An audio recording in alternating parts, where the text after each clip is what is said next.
sampai di sesi terakhir rakyat bersuara. Saya berikan kesempatan masing-masing 2 menit, nggak boleh lebih. Pak Yai pertama kali, silakan. Jadi saya ingin mengingatkan satu faset sejarah yang bagi saya itu menarik. Jadi dulu umat Yahudi itu pernah menikmati suatu masa keemasan ketika mereka hidup di dalam dalam satu era, yaitu di Spanyol, di Andalusia. Jadi umat Islam dan umat Yahudi itu mengalami hidup bareng yang secara damai, yang disebut dalam sejarah-sejarah disebut dengan convivia. Jadi Yahudi dan Islam itu hidup bersama secara damai, dan ini diingat juga oleh orang Yahudi dalam waktu yang lama. Sebelum berdirinya Israel pada tahun 48, sebetulnya kebencian, sentimen negatif kepada bangsa Yahudi itu tidak ada. Ataupun kalau ada itu minimal. Nah, jadi perubahan terjadi secara drastis baru ketika Israel berdiri pada tahun 48. Sejak itulah kemudian ada sentimen yang disebut dengan antisemitisme di kalangan Islam. Dan yang menarik sebetulnya sentimen anti-Yahudi di dunia Islam diimpor dari Eropa. Oke. Nah, sebelum itu sebetulnya bangsa Muslim dengan bangsa Yahudi itu hidup bareng secara damai.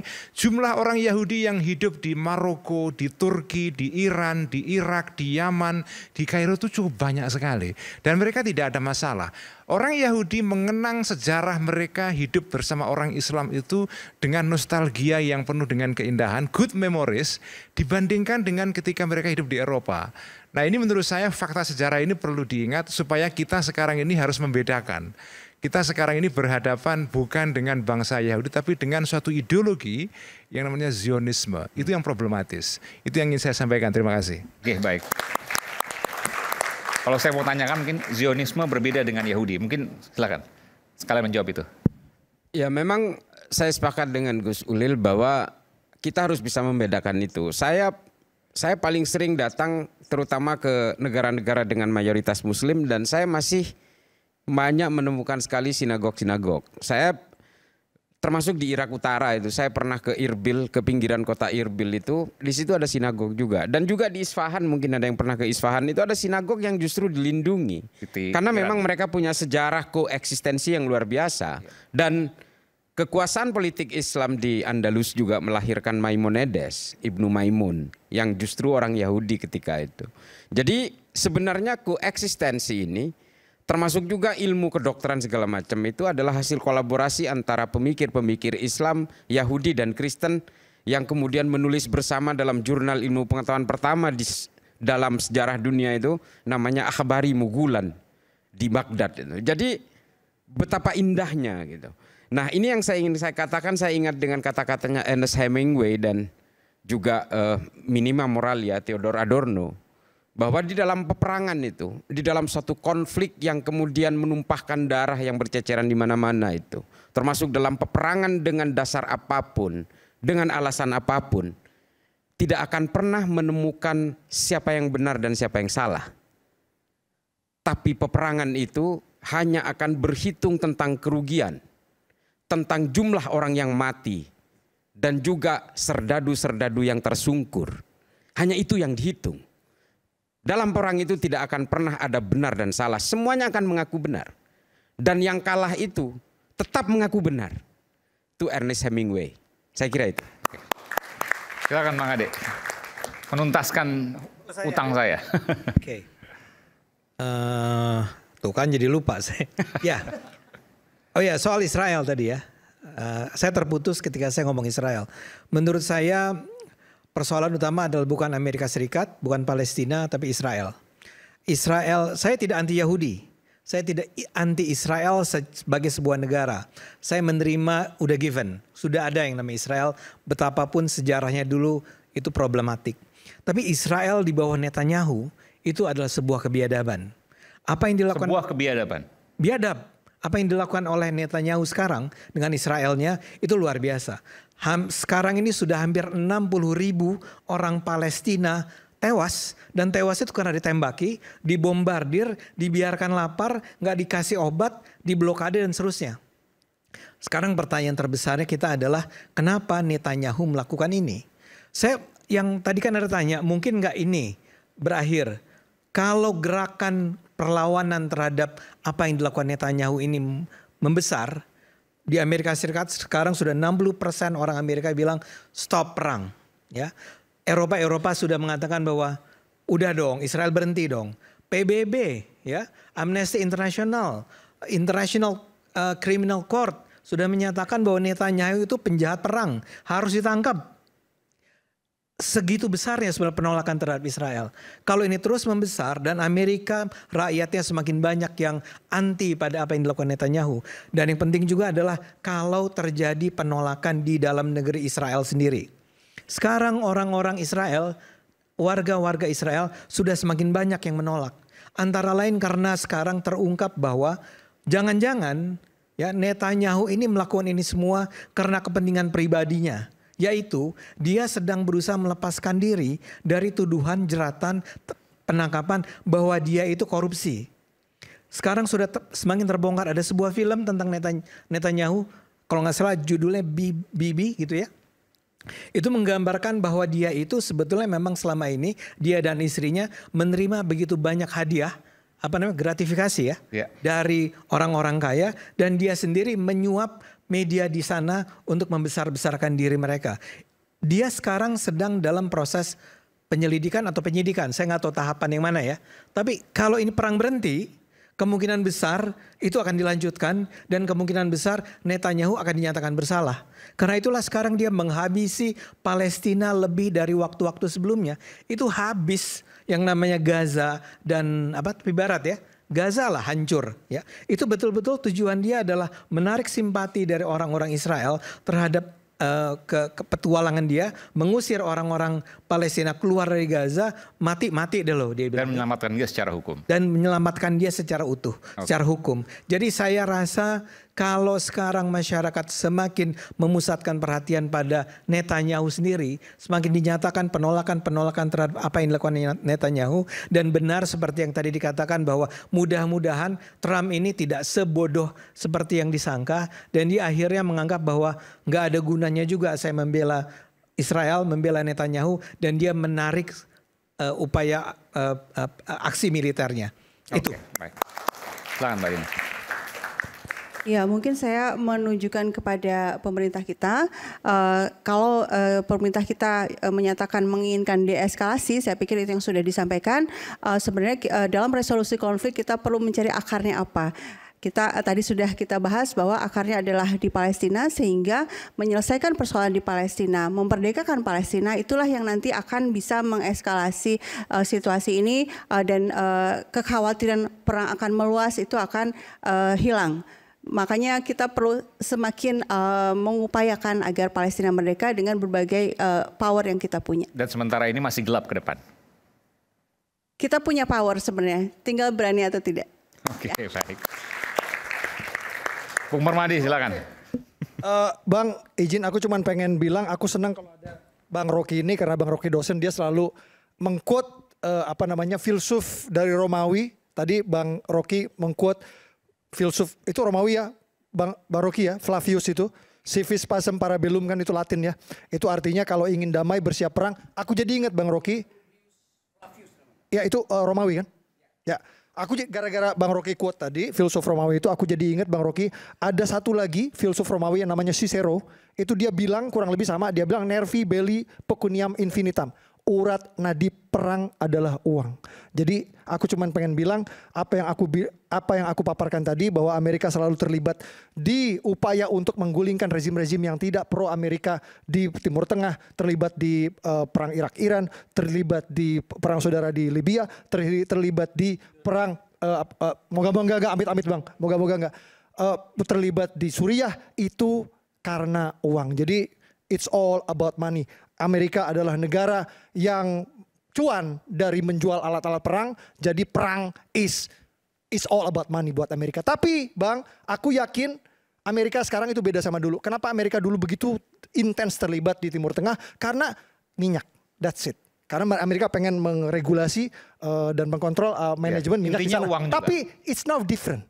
Karena Amerika 5 tahun yang lalu menemukan teknologi shell, sehingga mereka tidak butuh lagi sama minyak di Timur Tengah. Dan gue yakin Trump itu tidak ingin terlibat di perang ini dan perang ini akan cepat selesai. Oke. Selamat. Baik, Indonesia jelas non-blok. Cuman kalau kita melihat dari pembukaan Undang-Undang Dasar 1945 bahwa penjajahan harus dihapuskan dari muka bumi ini. Karena tidak sesuai dengan pri kemanusiaan dan pri keadilan. Jelas Indonesia harus wajib membela Palestina sebagai negara yang terjajah. Dan kita harus melepaskan saat ini adalah yang dibutuhkan adalah persatuan. Baik Wahabi, Sunni, Syiah sudah jangan lagi terpancing dengan isu-isu yang memecah belah. Karena memang itu produksi.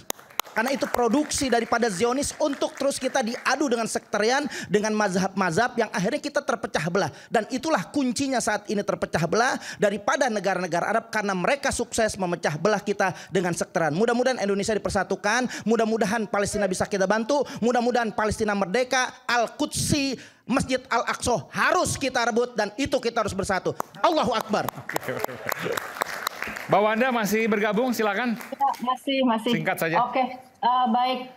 Saya nggak tahu masalah Bung Permadi dengan Bung Ade Armando dengan Ustadz Felix, tapi saya juga menyimak speech-nya beliau bahwa kita semua harus bersatu melawan Zionisme dan membantu Palestina pada saat ini ya. Dan kemudian yang kedua, kenapa Iran saya nggak tahu niatnya wallahu alam, intentionnya Iran wallahu alam saya nggak tahu. Tapi sebagai negara yang berdaulat, ketika kita diserang kita harus balas menyerang apapun intensinya itu.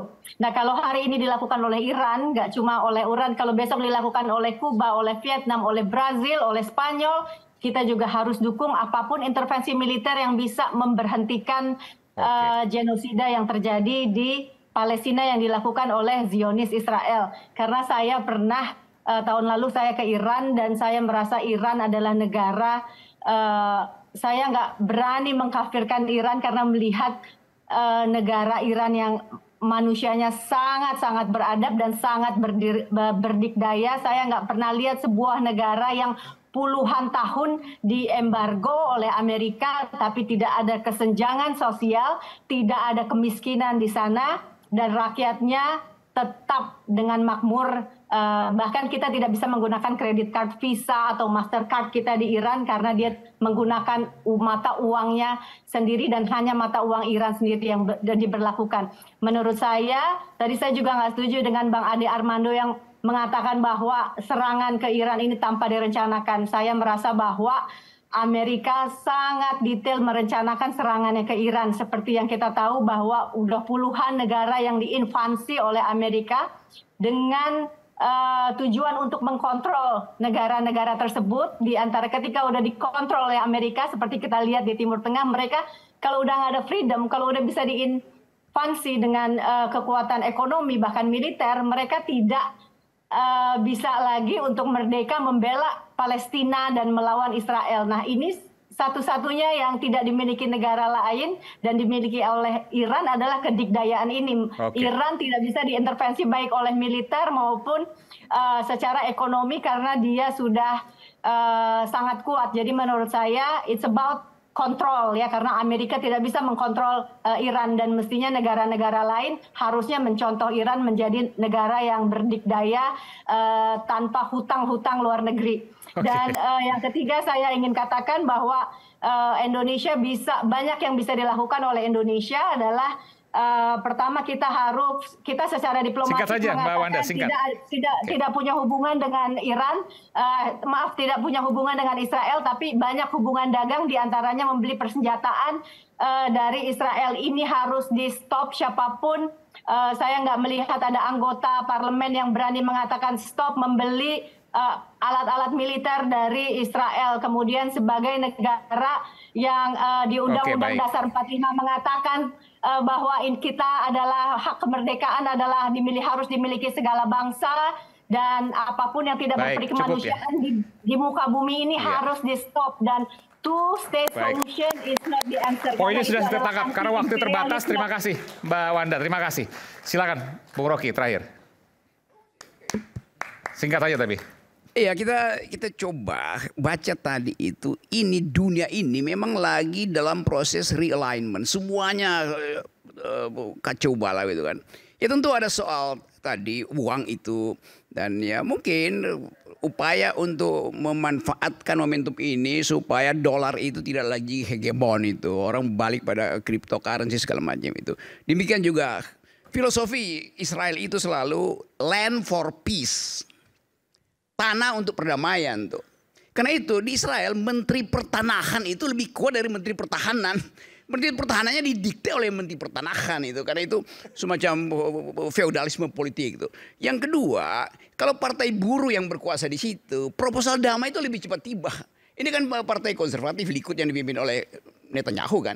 Jadi memang ada soal-soal semacam itu. Tapi kita mesti lihat ini bagian dari proses dunia untuk tadi mencari homeostatis baru tuh. Gak ada yang namanya sejarah Iran, sejarah Israel, sejarah Amerika, sejarah Indonesia. Yang ada sejarah dunia. Nah kita mau lihat itu dalam satu kapasitas. Nah kebetulan Indonesia, bukan kebetulan, secara historis Indonesia punya pengalaman buruk dengan imperialisme itu. Karena itu self-determinasi adalah yang kita minta. Tuh. Demikian juga Indonesia mesti konsisten beritahu pada dunia bahwa Palestina itu berhak untuk minta self-determinasi. Bahkan itu sudah diucapkan sebagai keputusan PBB itu, state solution itu. Terima kasih. Oke, baik. Terima kasih para narasumber istimewa. Terima kasih Pak Kiai Ulil dan juga Pak Kiai Rocky. Dan kita akan bertemu pekan depan di Rakyat Bersuara berikutnya. Saya Aiman Wicaksono. Salam. Masih Pak Kiai.